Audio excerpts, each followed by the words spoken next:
All right, community. Please let us know if you can hear us.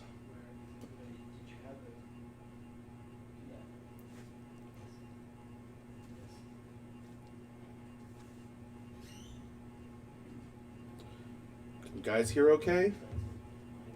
Okay, good. All right, welcome to another session of live Q&A with Mark. Mark, do you want to take it away? Sorry. I've been doing that for like 4 sentences. Sorry, guys.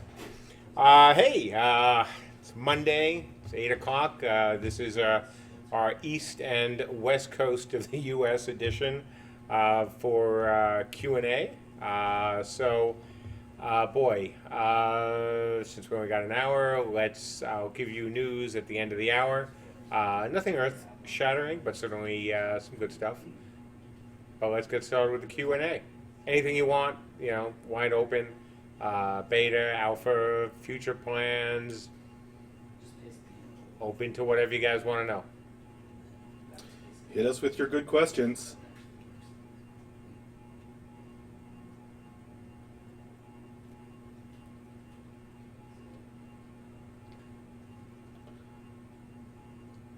They're writing them up, I suppose. Okay, well then while you guys are getting your questions together, I hope everyone here saw the email we sent out earlier today talking about the weekend's testing.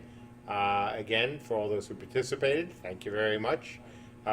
We've already fixed one of the problems, which was the jankiness of the projectiles.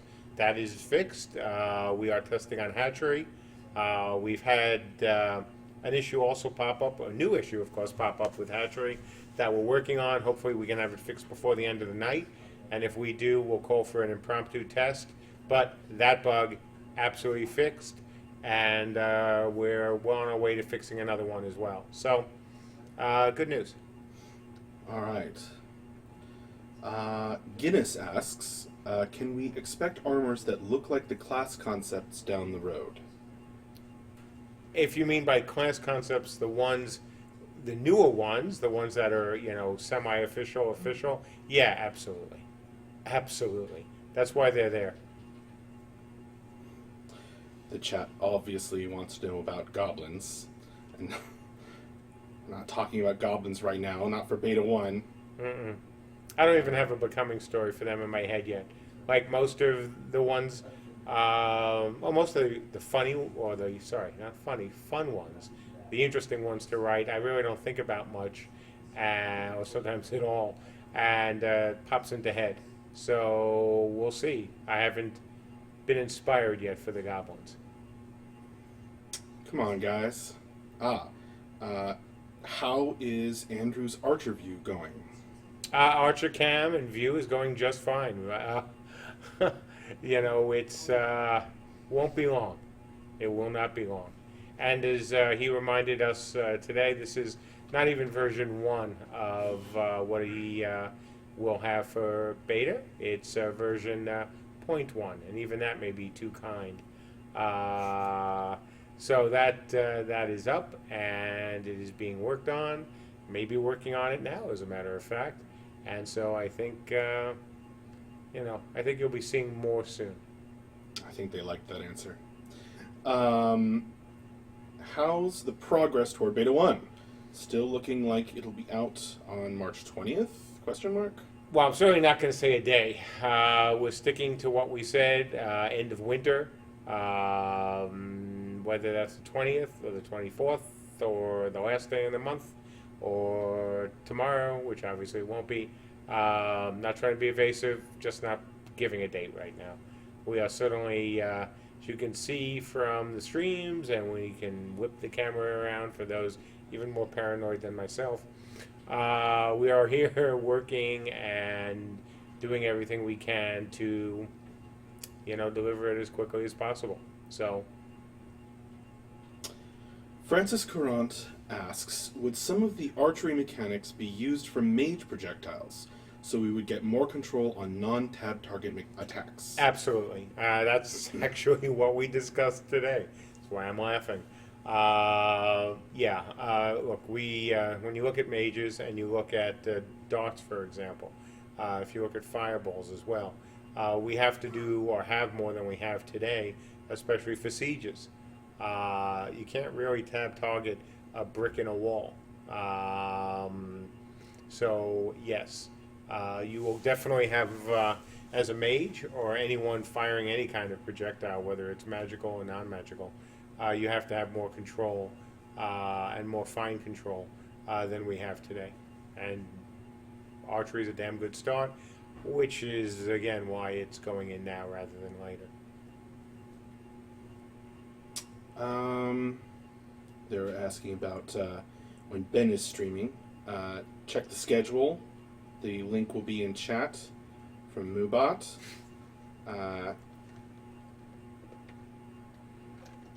They want to know, the question kind of scrolled past, but they want to know about progress on crafters, beta and otherwise. Good.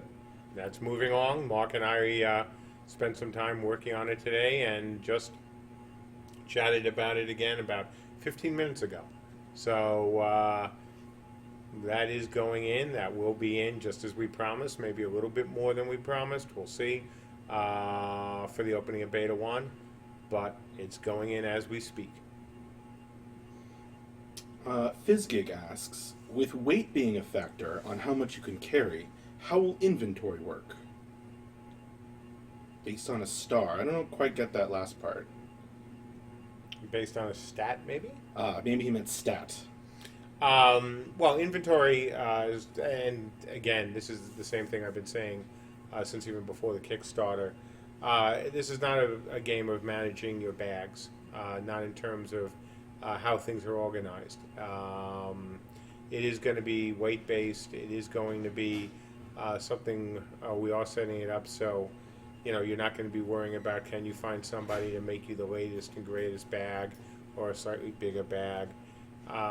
There's really no need for that in this game. In terms of your stats, obviously the stronger you are, the more you're going to be able to carry. The bigger you are is certainly going to help and hurt because you can, of course, be bigger. You are bigger and you are stronger and you can carry more. On the other hand, if you're a fighter type, your armor also wears more. Your sword, your weapons also weigh more. Sorry, not weigh, not wear. I'm going to say it again, more. In terms of the actual mechanics, it's going to be pretty simple.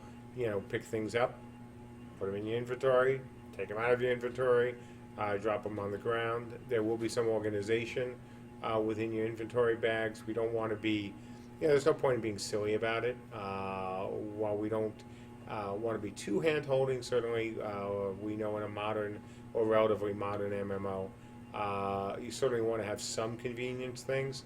So we'll try to find a good balance there, but really what it boils down to is you should be able to carry as much as your encumbrance is, and not whether your bag is a small leather bag or a giant leather bag or anything like that, because we're not really worrying about that for this game. Guinness, all of Lady J's desserts for the crunch are much appreciated. My favorite so far has been the cupcakes. Yeah, she's not a cupcake maker. It's funny because she was usually she's a pie maker. She's really good at pies. Brought in blueberry pie actually today, but apparently, according to the folks, the cupcakes were delicious. Guys, we've answered several progress questions so far. Let's not make them all that. You guys can ask pretty much anything. Okay, here's a lengthy question. Looks interesting. Okay, so Zader asks, knowing that damage to structures is turned way up right now, can you describe the plans for character damage to buildings? I remember the days of Daok, melee folks beating down a door and it taking quite a while. Should we expect that realism at go live of the game? Curious if it will be easy for a small group to essentially troll by quickly knocking down a wall without some serious work being put into it. Yes and no.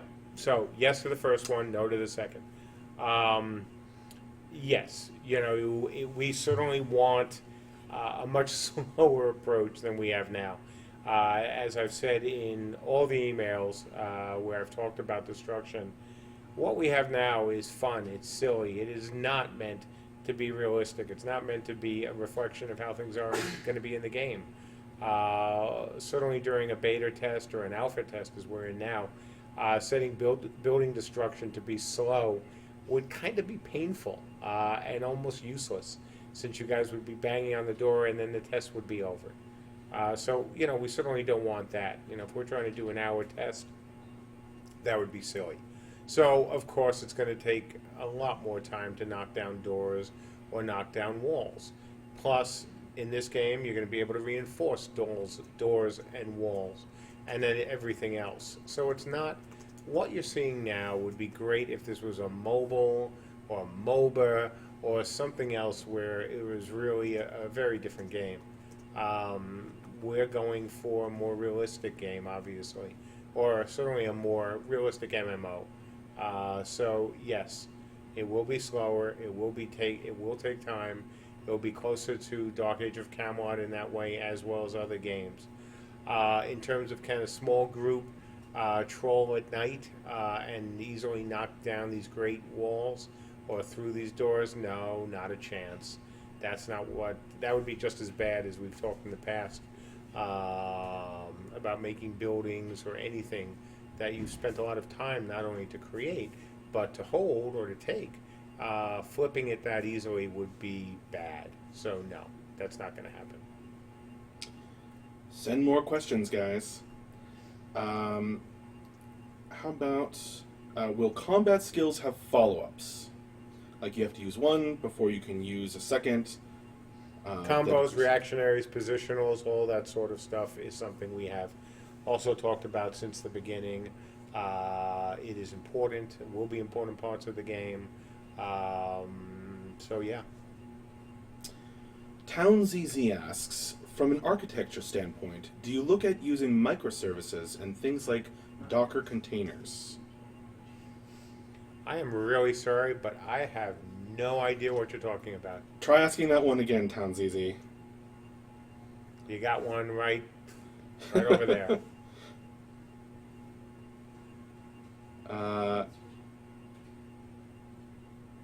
Have you thought about a wallet type mechanic? Asks Hamner, like Lotro now has, where some items are stored in an off inventory location, some shared between characters. Yeah, absolutely. Certainly, and that's where I think some good convenience factors could come in. The idea of a shared vault between your characters, especially since we have a crafter class and the other characters, seems to me a fair way to do things. I don't really see a problem with that. I do appreciate that kind of convenience thing because, frankly, since all that people do is mail themselves the item, if you're trying to keep, if you're trying for whatever reason to prevent one character in that you own from getting stuff from another character you own, well, you could mail it, or you could bring somebody in to hand it to them, and they could hand it to somebody else. So I really don't see the point in limiting that in any way. So yeah, there will be, a shared bank, a shared vault, a shared home, system for sharing that kind of stuff. Because again, it doesn't certainly make sense to me that in 2016 that kind of, I don't want to say heavy-handed, but that just simply that kind of approach is not warranted.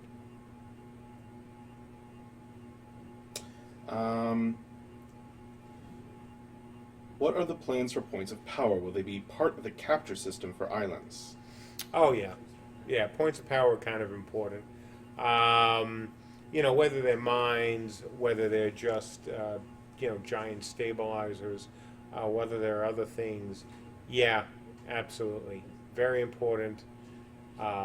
It's frankly one of the things that you combatants are going to be doing. You're going to want to go after, the places of power. You're going to want to spread out and try to take more. It's not going to be as simple as, well, let's just hit this keep and then hit that keep, and you do the whole round robin thing. That would be, again, something that we have talked about even before the Kickstarter. So yes, lots of places of power, and they're all of varying or will be, since obviously they're not in there yet, of varying importance to the realms and to individuals. Piranha 7 asks, will characters, especially melee, have a passive skill that gives them a chance to block, evade, or parry the attacks against them, similar to the mechanics of Daok? Great question for Ben. Just like in the last Q&A, I'm trying to reserve a lot of the combat questions for when Ben speaks. So, sorry, no comment. Catchlove asks, will we be able to save multiple skill builds and change between them for the scenario? Well, since we don't have scenarios in the sense you're using the word, the short answer would be no. And generally, that kind of system is not one that we'll have either, even if you don't want to say scenarios, where you essentially have a build and you can hot swap it, quick swap it to another build. Not this game.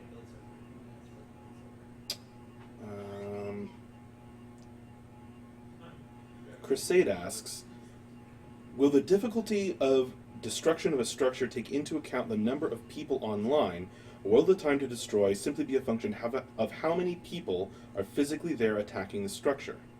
A little bit of both. So it's not really how many people are online that's quite as important as what is the realm balance. So if you have, which we always will, every game, and it doesn't matter whether you have 2 realms or 3 realms, there's always going to be an imbalance of the population.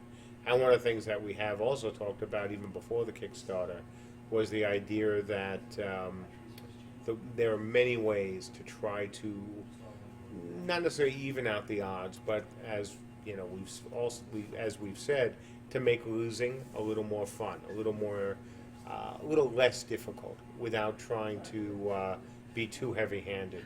So, if your realm is heavily outnumbered, would it be easier for you potentially to do damage to structures? Absolutely. Would you get some additional reinforcement, whether it is through guards or through the magical abilities, to protect your walls a little more? Absolutely. Realm balance is something that no game is going to achieve, not an MMO, because unless you're going to be so incredibly strict and say that, you can't go into the game unless the sides are always, within a very small differential balance-wise. If you're not going to do that, then there's no way that for most of the time, especially once you get past the initial honeymoon phase after launch, that you're going to have equally balanced realms. So that and other things are certainly things that we are going to continue to talk about, and things that we will do to try to make the balance a little bit, if not fairer, again, to make it a little less fun, a little more fun, to be outnumbered. Odilvek asks, will casters be able to buff or enchant cubes used for building to further strengthen them? Crafters will absolutely be able to do that. Will mages be able to do that short term? Probably. Will they be able to do anything like a long-term buff on blocks? Probably not. That's what we want crafters for. Short term, absolutely. Vizero, try rewording that question. Piranha asks, in Beta 1, will nodes be the only way for crafters to get materials, or will there be some creatures and animals to kill for materials? No, it will be nodes. Killing NPCs for crafting materials is not something that we're focusing on for the opening of Beta 1. And by the way, just so people are clear, every time I use the word Beta 1, it only refers to the opening of Beta 1. So if people ask, well, will this be in for Beta 1? Let's just say that that always means for the opening and not during. I don't want people to think, oh yeah, you're not going to add all this stuff for Beta 1 because you said it's not going to be in for the opening. No, opening is one thing. What happens in between Beta 1 and Beta 2 is a whole different story. Xtrion asks, he wants to know about, will there be any kind of in-game events, like solving a mystery, etc.? Maybe. So we're certainly going to have some in-game things. I mean, That's pretty much become a convention for MMOs. Now, what the events are they heavily scripted? Are they being run by game masters? That will depend on whether one, there's a role-playing server that I know a lot of people are hoping for, and also how successful we are. I think having some live events to make things more interesting is great. I think some seasonal events, if done well, are fun. But it really depends. Again, are we going to have a role-playing server, and how successful are we going? How successful are we going to be? You mentioned game masters. Hjalmar would like you to expand on how you plan to manage the traditional game master function. Do you want to be regularly interactive, on staff? Will you take a different approach? Well, I certainly would like to take a very different approach, and not incredibly different, because certainly EverQuest did try it with their high-end servers. I would love the opportunity to try, and again, this is something this is no surprise, we've been talking about this as well forever, to have a separate role-playing server where people who really, really want role-playing enforced, where they want live events, while when they want, or where they want, to do things that are more than just building their own worlds, because that's what you folks are really doing in this game, and have a little bit more interaction, with folks like us, and in terms of what we can come up with for fun and frolic. I'd love to do that. That'd be great. For the kinds of general game masters that will just keep an eye on the game and keep an eye on, you folks. Yeah, we're going to have that as well. Kind of a combination of Mylaka and Vizero, asking, what is to stop players that don't care about RVR congregating on one server to the detriment of realm strength? Well, why would they do that? If they don't care about RVR, the game doesn't have PvE leveling. So, could they gather on one side just to sit around and be bored? I mean, in theory they could, but I don't know how and who and why would do that. So unless I'm missing something in the question. Role players, pure role players. Well, but part of being a role player is engaging in RVR. It's not just going into town, and it's not just going around in clothing. It is, RP. Doesn't mean, you just sit around and chat all the time. Role playing, at least in my mind, and I know from the people I've spoken to on the forums and in the past tend to share this, it's about playing the game and living in a world and treating the game world as a real world. And so in our game, that involves RVR. Certainly I could see that in a PvE game happening, but in ours it would be kind of dull after a while. It would just be using this game as nothing more than a chat system. And a chat system where you really can't advance.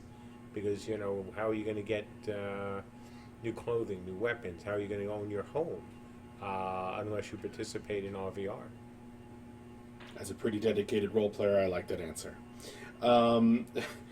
Zyruz asks, has there been any talk about being able to pickpocket and place items into someone's backpack, like possibly brewing a potion that would poison the other player when used?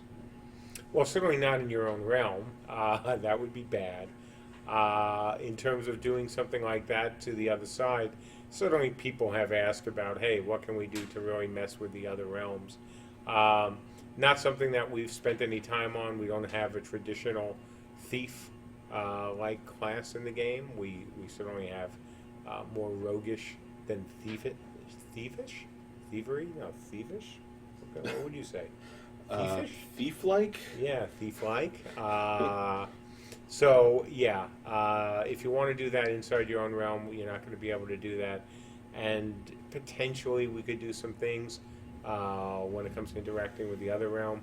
But I think there are better ways to mess with the other realm. And the depths and some of the abilities that, some class is going to have. Yeah, that's going to be built right in because, after all, that's fun. Odilvik asks, will each island have 3 realm-specific names to avoid preconceptions of ownership by a particular realm? I don't know, actually. So, haven't given a lot of thought to the naming conventions of the small islands yet. Think about that.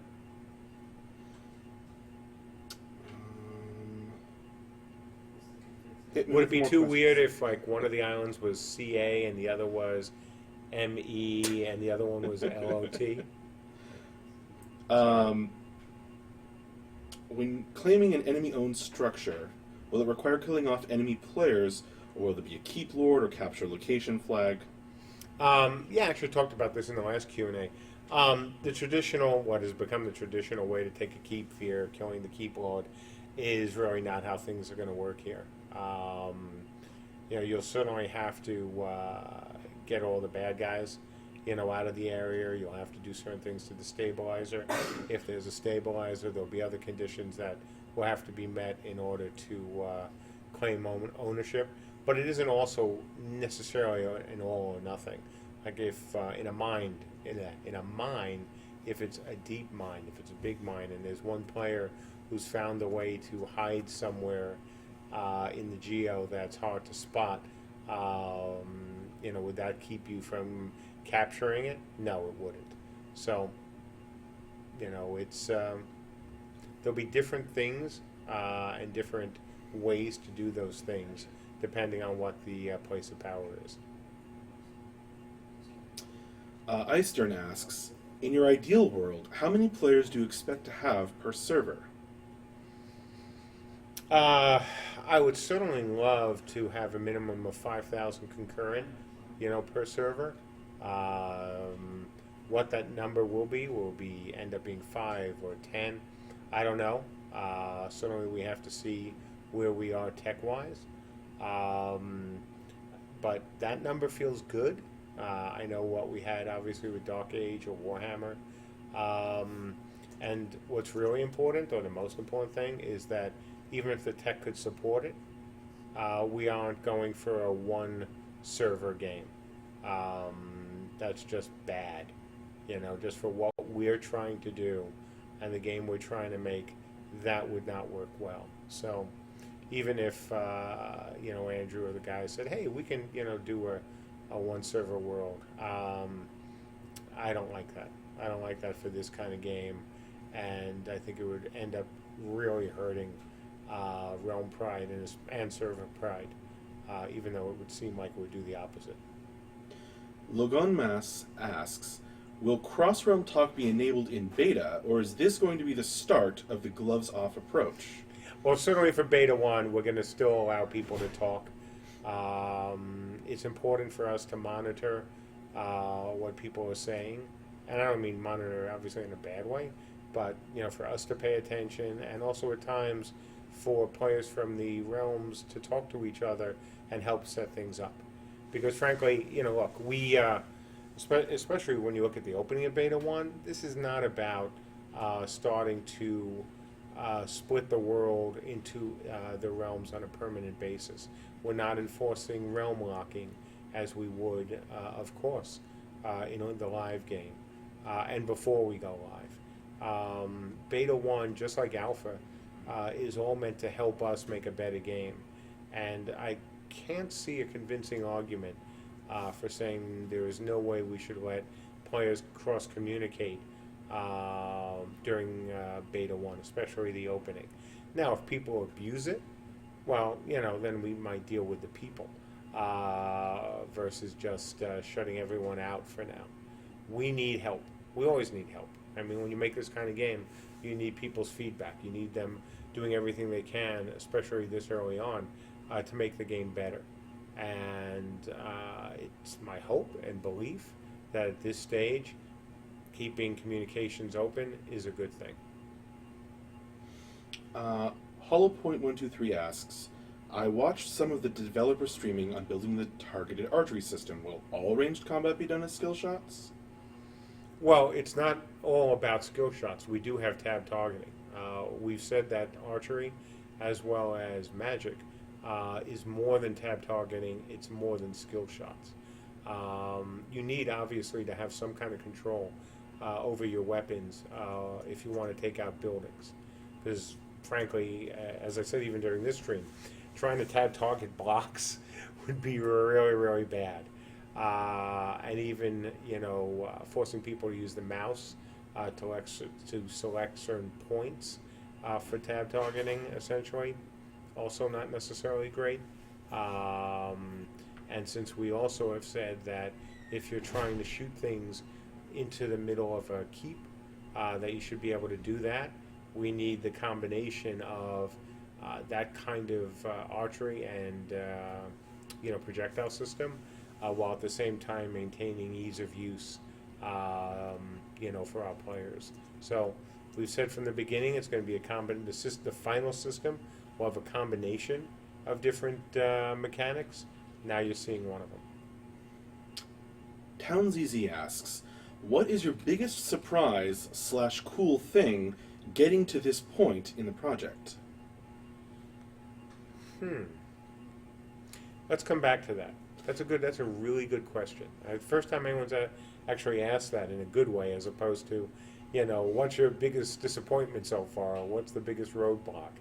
Because I actually don't know what the answer. I absolutely don't know what the answer is to that one, off the top of my head.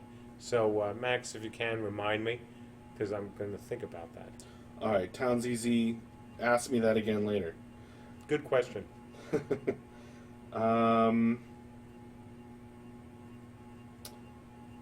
Xtron wants to know about our progression system. Will it be realm point ranking? How do you make your character stronger? Well, making a character stronger is actually a combination of doing, so using your abilities, but also what progression you get awarded by your king. So there's a very long list of materials, whether it's video or text on the wiki, as well as FPs, foundational principles, about how that's going to happen. It's a long. The reason I'm avoiding the long answer is because we only have less than a half hour to go, and I could probably talk about it for about that long, if not longer. But again, the short answer is this is a use system. So if you want to, get stronger with and better with your sword, go out and use your sword. If you want to get better with magic, use magic, and then get involved in RVR. Get involved in taking things and protecting things. Do what you're supposed to do, whether you're a combatant or as a crafter. Make things, refine things,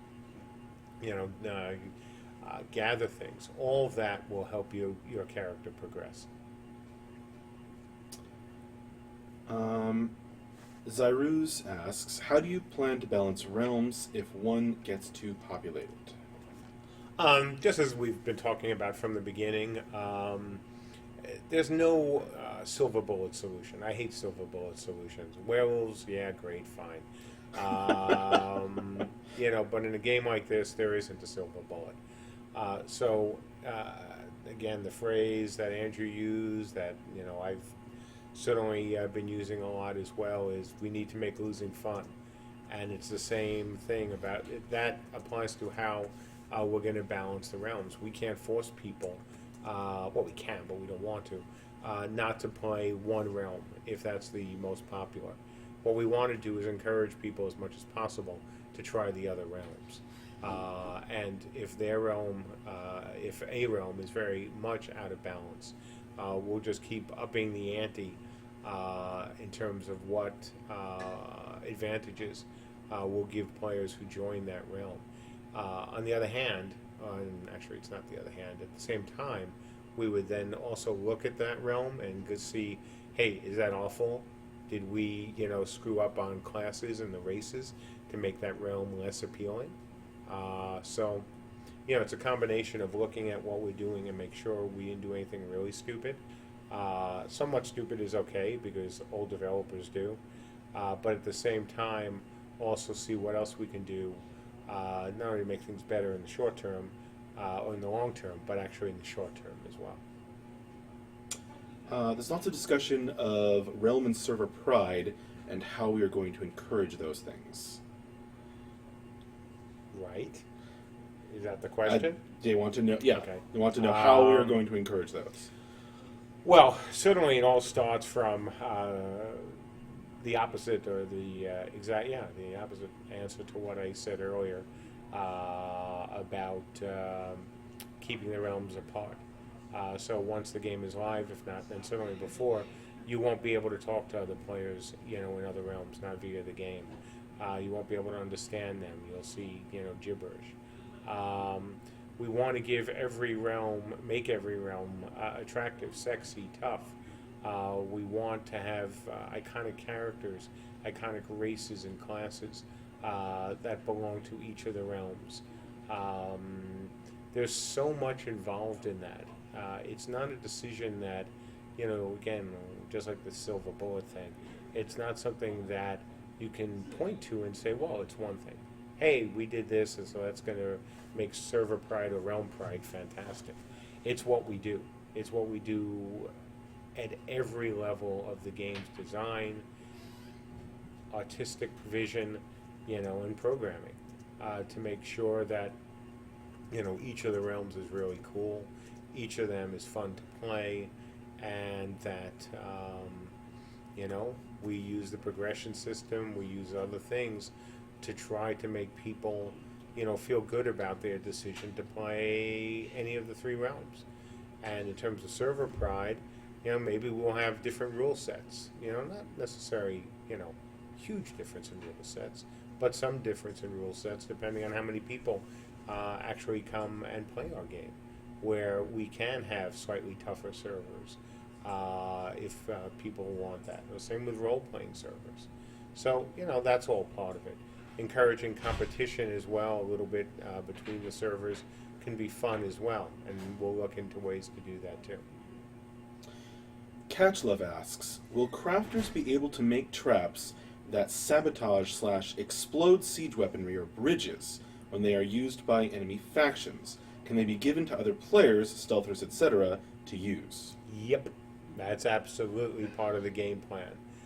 Because if you have stealthers and you have scouts and you have crafters who could make traps, glorioski, wouldn't it be wonderful if they were actually working together? They want to know, they know there's going to be swimming. They want to know if we can swim underwater. They'll be drowning. Certainly in beta there'll be a lot of drowning. Will we be able to swim underwater? If you're thinking, I don't know, TOA, that's not really what we're focusing on. Will you be able to swim at all? Yes. You've got to get across those rivers. You've got to, deal with water, and it can't just be, via magic. So, yeah, there'll be some of that. As far as, whether you're going to be able to go all the way to the bottom and swim in that manner, to be determined. But I can guarantee you they'll be sinking. They liked the "there'll be drowning" quote. Pirano wants to know, after the first How three... fitting. Yeah, how fitting. After the first three classes, which ones will be added next? Mages, support? Don't know yet. Frankly, we're focusing on these, and we'll see how they turn out. Certainly mages in some ways are the closest, and would seem like the more likely race class, to put in. On the other hand, we have a stealth system, and there's some mechanics in there that we need to play around with as well. So, we're going to try to look at, for the next race or classes to go in, ones that make the most sense to put in. Not necessarily the easiest ones, but, really what is the next one we should add. My gut tells me it would be magic, but I don't want to promise anything. Treebearded asks, can you build a boat and go fishing? Eventually. Obviously fishing is something that a lot of people enjoy. And I would love for us to get to the point that we have the time to add a fishing system. I think I've talked about that, actually. Never mind. I know I've talked about how I do want to expand our crafting system and some, more leisurely-like activities, but not before beta. Not before launch. We just don't have the time. Ask me more questions, guys. Zyruz asks, do you have a feel for how many servers you'll have, roughly, based on how many backers you have as of now? Well, as of now, we wouldn't have many servers at all. Mainly because if you look at what a server can hold, if you're looking at certainly 5,000 concurrent, that's a lot. That's a good number, but if you then multiply it by what you essentially have maybe 2 to 3 months after launch, who are still playing at the same kind of hours they did at the beginning, that's really gone down. I mean, this is something that happens in every MMO, as we all know. You know, the first few days, the first couple weeks, people are playing like crazy, and then they settle down and, you know, go to a, you know, less crazy schedule. And I assume the same will be true for us. So, you know, we need a lot more people than we currently have before I start worrying about if we're going to have enough, if we're going to have a lot of servers. Frankly, this is how it should be. I mean, the mere fact that we have so many backers, and, you know, if you've looked at our donations, certainly since we launched the Kickstarter, and just extrapolate a little bit what we had at launch of the what we had at the close of the Kickstarter versus what we have now, both in terms of total donations. In terms of total donations, you could probably take a pretty good guess at what we have in terms of backers too. This question is too funny not to ask. Hyamner asks, combination of the crafter explosive question and the fishing question. Do you think there is a possibility of a CU version of dynamite fishing? Yeah, that would be kind of fun. And whether it's dynamite fishing or magic-based fishing, yeah. I mean, we've kind of got a game where magic is very important and crafters are very important. So finding some slightly different version of this, something I'm interested in doing. But not now. Seosis in Exile asks, for Beta 1, will crafters have only crafting abilities, or will they already have some basic defense/escape abilities? If the crafter class makes it in for the opening of Beta 1, it will be only with crafting abilities. It's really simple. We're focusing on the combatant abilities first, and we're focusing on the crafter's abilities first. And even then, as I've promised, because this is a promise, Beta 1's crafting system is going to be incredibly rudimentary. Spec / commands or maybe a basic UI around it. This is simple stuff. You know, we're looking at showing you folks, obviously, the data and having you guys give us feedback on it versus, hey, trying to build a system that, you know, feels like the system we'll have at launch. Because, you know, once you have the math right, once you have the design right, building a really good UI around it isn't as challenging because we have a really good UI guy. James is pretty awesome, and so I'm not really too worried about can we build a good UI around it, because I know we will. I am much more worried, which sounds kind of odd, I guess, because I'm doing most of the design on crafting, that I'm more worried about that than I am about anything else. And not worried in the, I think it's bad, because otherwise we wouldn't do it. Just worried because there's a lot of moving pieces. We want to make it fun. We want to make it extremely useful. And we want to give you folks enough customization and enough options as crafters so that you look at the system and you go, yeah, this is pretty awesome. You know, we have more control over alloys. We have more control over making these weapons and armor than we do in other games. If that happens, I'll be very happy. That's why I'm more worried about it. I've set a high bar for it. James Goblin and Francis Courant ask, do we have any info or plans about balloons? Slow moving or fixed as a simple high observation gliding point, or just a guild logo show off? God, have I ever mentioned balloons? I don't even think I've mentioned balloons. Right now, there's no plans for balloons. On the other hand, for birthdays, they're great. You know, feel free to send them to the office. You know, that's lovely. But right now, there is no plans. There are no plans for having reconnaissance via balloons. Not that that would be very hard, but just not something that we are planning on doing right now. Piranha7 wants to know about our guild progression system. Will they be able to enhance their guild members with buffs and such? Yeah, I talked about this actually during the last one. The answer there is pretty much no. The problem doing that is if you encourage guilds or if you power up guilds in that way, you encourage more guilds. And that's not, it sounds like that's a good thing until you realize that if you end up having a game where only guilds dominated and there is no room for the solo player or there's no room for people who don't want to be joiners, you actually hurt the game. Now, I have nothing against guilds, quite the opposite. Obviously, we did a pretty good job with the concept of a living guild system back in Warhammer.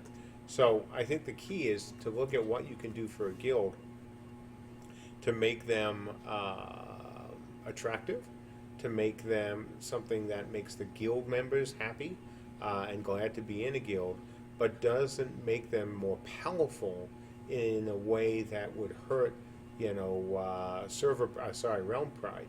Because if you do have these guilds, and the guilds are the only way, or seen as the best way to level, yourself up in the game and to survive in the game, there'll be increased competition among the guilds, and the people who are not in a guild will start to feel like, well, I didn't really want to join a guild. I don't like guilds. And now you've made a game where I have to join a guild because in order to win, I have to have the buffs that my guild gives me because the other realms have these kind of buffs and I need my kind of buffs. So, the answer is no. We're not going to be looking at abilities that the guild will give you that will help you during RVR, but we are looking at definitely other things to make guilds worthwhile, to make them feel good about joining and playing in our game, and I think you can do both. At least I hope so. We're going to try.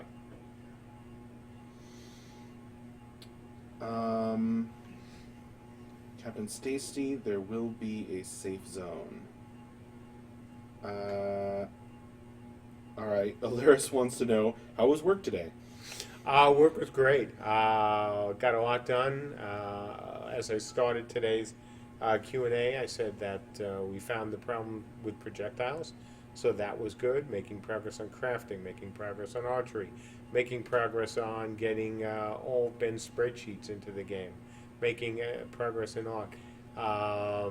There was a nice realization by John and Tyler and Scott that's going to speed up the art pipeline. So yeah, today, really good day. I'm still hoping we'll have an impromptu test before we get out of here, but we'll see. But really good day. Odelvik asks, can a crafter set their Vox to overload as a last-ditched but expensive explosive attack? Really good question. Actually, I hadn't thought about that. I want to say yes, because it's a really nice idea. I really kind of like that.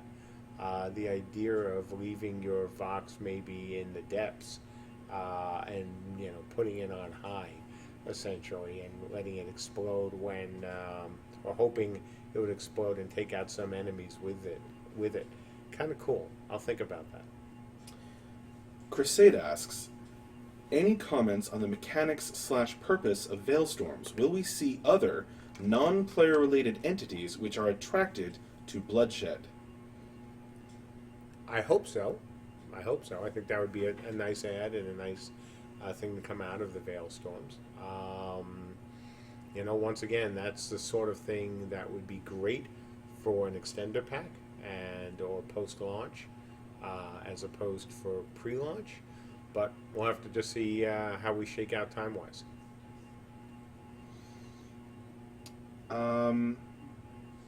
Captain Stacy asks, Will there be bag managers implemented to get stuff from enemies, a bag of items to improve, like in Daok? Say that again? Will there be bag managers implemented to get stuff from enemies, a bag of items, etc., to improve, like in Daok? Okay, I get it. Will you be able to take stuff from your enemy? Yeah, this is something we have talked about. This is not an FFA looting game, not at all. But we do want you to come away with something from helping to take down other players. So what you'll be able to get from other players, that's a whole nother discussion. D. Khabib asks, how will you prevent player-constructed castles or keeps to abuse the freedom of building, for example, walls after walls of stones? Yeah, this is something we've been talking about right from the beginning. You get a certain number of blocks, essentially, that you can use in your plot. So in theory, could somebody build 4 walls right next to each other and nothing else? Yeah. And now you're living in 4 walls. Even as you get more and more powerful, there will always be limits on what you can build within the world. Cube is a whole different story. But within the game world, we certainly do not want to be in the situation of having to write the AI that's going to go and look through every building and make sure that nobody's tried something, sneaky like that. Now, there are things that we can do and things that we will do to prevent some of it, but no matter how smart we are, players will be smarter. So one of the ways we do want to combat that is, look, you're going to have to make a choice. Do you want something that, looks like a house, looks like a castle? Groovy. You'll be able to do that. But, can you then abuse the system to create something that's essentially impregnable? No, you won't be able to do that. At least we hope not. Hyamner asks, with the moving islands in the RVR area, will they meld into the Owning Realms area at some eventuality, or will there always be a water separation? Once again, sorry. Am I talking too fast? Yeah. With the moving islands in the RVR area, will they meld into the Owning Realms area at some eventuality, or will there always be a water separation? Yeah, we want you to be able to meld together. That's the idea. We certainly want you folks to bring the islands to join them up with their, former other pieces. Jigsaw puzzle, just as we said during the Kickstarter. That's what we're shooting for.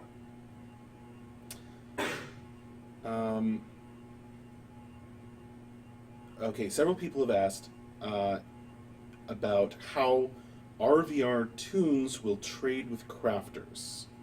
What will RVR Tunes have to offer? So, again, this is something we've been talking about a lot. So, crafters, what will they have? Obviously, they'll have access to raw materials. They'll be better at mining. They'll be better at gathering than combatants will be. Plus, they'll have NPCAs to help them in that. So that's going to be their advantage. That's what they're intended to do. Combatants, they're supposed to go out and fight. They're supposed to go out and do things. So their advantage will be that their king will provide them certain rewards that will be attractive to the crafters, because the crafters won't be able to get them themselves. There's also the whole synergy that has to happen. For example, taking the depths. The crafters are going to kind of want to go there. They're going to want materials from there. And they won't be able to go there themselves and take it over. Their combatants will have to do that. So that will encourage, we believe, people working together. Both sides need each other. Both the crafters and the combatants need to work together. And on successful servers, they'll certainly do that. And frankly, since we are designing crafters to be a totally separate class and not to be combatants, and you don't have to be a combatant to succeed, we think that will work out really nicely because both sides are really incentivized to work with each other. Treebearded asks, are you open-minded on adding new features and content in mini patches after launch without having to wait for a specific big patch? Oh yeah. I mean, look, that's what we did with Dark Age of Camelot. I loved it then. I love it now. That was one of the things, if you look at what Mythic did, really from the get-go with that game. If we didn't have the most content patches, we certainly had one of the. I like to think we had the most, but that was a while ago, and frankly, not interested in starting. Well, we had more, and we had more. I just know that we put out a ton of free content to our backers because, frankly, that's part of what a subscription pays for. I think we had a very nice balance for most of the time of free updates, free content, and then the paid expansion. And yes, I know it isn't free because you're obviously paying for it via your sub, but there was no additional charge. There was no additional DLC for those patches. And then we would, as you folks who play Dark Age know, our team kept getting bigger and bigger for quite a while, and we would have some of the team working on the expansion, others continuing to work on giving you guys patches. So, yeah, absolutely. I want us to be able to add new things to the game without relying on far too often use of DLC, and at the same time being able to have not only the extended packs that we've talked about, but the equivalent of an expansion pack for the game. Much love for that. Have you thought of an answer to the biggest surprise cool thing? Yeah, so I think, there's a lot of stuff that has, kind of surprised me, and or more often than not, just been cool. And I have to be honest about this one. I think when Rob put the demo together where we had the landscape full of pyramids, that was just a surprise. That was cool. I mean, from a pure technical standpoint, we've had so many interesting things that the team has put together. A lot of stuff that Andrew has done, highly technical and highly awesome. The procedural generation system, train system was just, for an early version, is just so cool. But it wasn't a surprise because Andrew and I had talked about, having something like that. It was important. We talked about it during the Kickstarter with you folks. So it's hard to say I was surprised at that. The man's brilliant, and, I really like what he delivered on. But seeing all those pyramids, inside the build, and, not being slowed to a crawl, and being able to, walk or fly around and see them, that was a surprise. That was good. I really like that. So, yeah, that's my answer.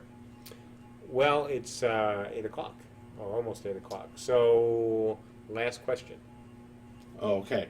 One really good last question. All right, guys, hit us with your best questions that you've been saving. Hit us with something good, something juicy.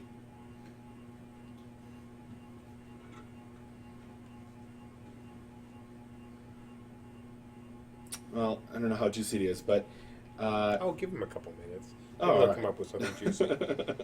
Come on, guys. This is an Ask Me Anything equivalent.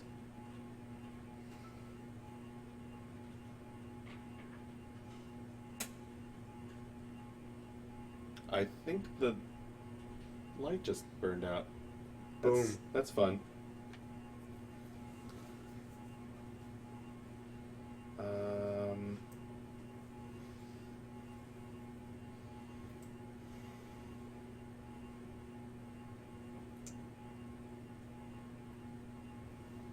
Well, I think this is interesting.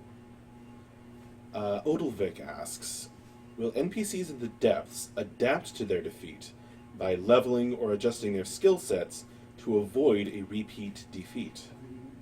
Yeah, that is a good question. Then you're getting into, you start to go down that path, you get into what kind of AI we could have, and what kind of control, essentially, of the game we could turn over.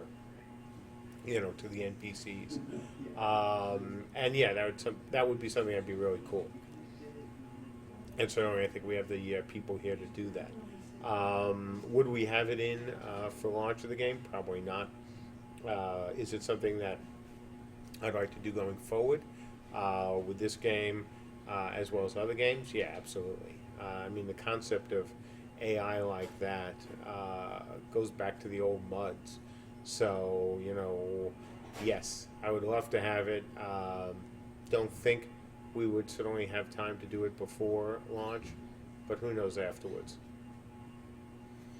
Okay, All right. so folks, thank you all. I'll have certainly another Q&A next week. Maybe depending on scheduling, could put another one in this week. We've got a lot going on, as you've seen from the schedule. Lots of live streams, lots of interesting things will be coming out over not only this week, but next week as well. I'm hoping still to have an impromptu test tonight. It's only 9 o'clock, so we still have an hour here. We'll see how it goes. I'll check with the team, frankly, after I get done here. You may have noticed if you go to our front page, we added the Munchies for Crunchies donate button. So, like some of you folks told us during the last crunch, you wanted a way just to throw a couple bucks at us. So we set something up where you could hit us up with $1, or $5. I think there's 10. So if you want to help buy Munchies for the team, feel free. Certainly, we love to have them. Tonight's dinner was Chipotle, so we're spending the money. It's not like it goes into any of our pockets. It goes to food. Tomorrow night, Janet is actually, she came in today, asked the team what the vote was, and it was pretty much unanimous for lasagna. So she's making more lasagna. And Thursday, brisket, which would be good. She makes a really awesome brisket. So, that's it. Expect a lot of things to happen over the next couple of days, code-wise. We're close to dropping in a number of things. Crafting, maybe, again, the Slash version of it may be available even sooner than the end of this week for certain aspects of it. Added a few more materials, base materials. They need a lot of tweaking to the game or to the spreadsheet today. And I know we're very, very close on getting all of Ben's basic abilities imported to the game via Bull's spreadsheet importer magic. So hopefully that will happen in the next day. And got a couple other things that may hopefully hit as well within the next 48 hours. So, good stuff. Many thanks for our candor and openness. Oh, well, you're welcome. You guys deserve it. You backed this game. You've continued to support it by, jumping in and playing when we need you to, by being on the forums, by joining us here for the Q&As. So we appreciate that very much. And, look, I've said this even before the Kickstarter. We're always going to be honest with you, good or bad. We prefer good, but look, when bad things have happened, we've told you. We've never tried to hide it. We certainly would never do anything shady. That would be very bad. So, if you like our candor now, I hope you feel the same way after we launch, when we tell you guys at times that, no, things are working, the way we want them to. We'll have to see what happens. But for now, certainly, and for hopefully ever, we thank you for your support, and we'll see you in the game. Good night. Thanks, everybody. Good night.